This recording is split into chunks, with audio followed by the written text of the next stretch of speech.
Ce mercredi à Port-la-Forêt, c'est calme plat, digne du lac Léman.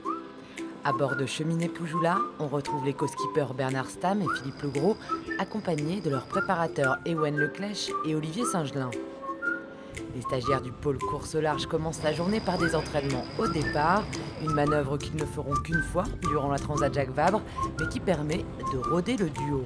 Le bateau, il fonctionne bien, pour autant qu'il soit bien réglé. Donc après, tout seul, ça va plus lentement, quoi. Voilà. Par contre, il n'y a pas de synchronisation à trouver.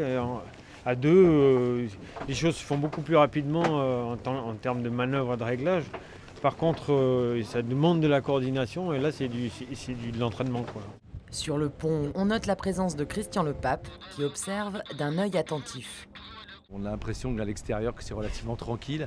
Et en fait, eux, ils sont vraiment dans le rouge à bord parce qu'ils manœuvrent tout le temps. Et donc ça me permet vraiment de prendre le pouls de l'équipage et puis aussi de leur faire des retours individuels. Bernard Stam et Philippe Legros profitent à fond de ces dernières heures de stage à Port-la-Forêt.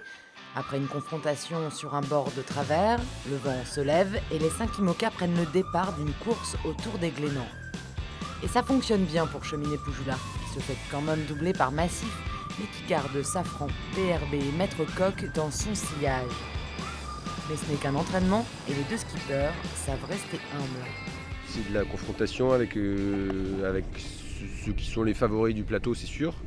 Et puis que ça nous met dans des situations atypiques. Donc le principe, c'est de faire le plus dur avant la course pour qu'après on se sente plus à l'aise. Par contre, en tirer des conclusions sur qui va gagner, qui est mieux préparé, c'est quand même très très différent de ce qui se passe quand on fait des transats, quoi. Pour les préparateurs, la participation à ce type d'entraînement est essentielle pour que le bateau soit prêt sur la ligne de départ le 3 novembre prochain au Havre.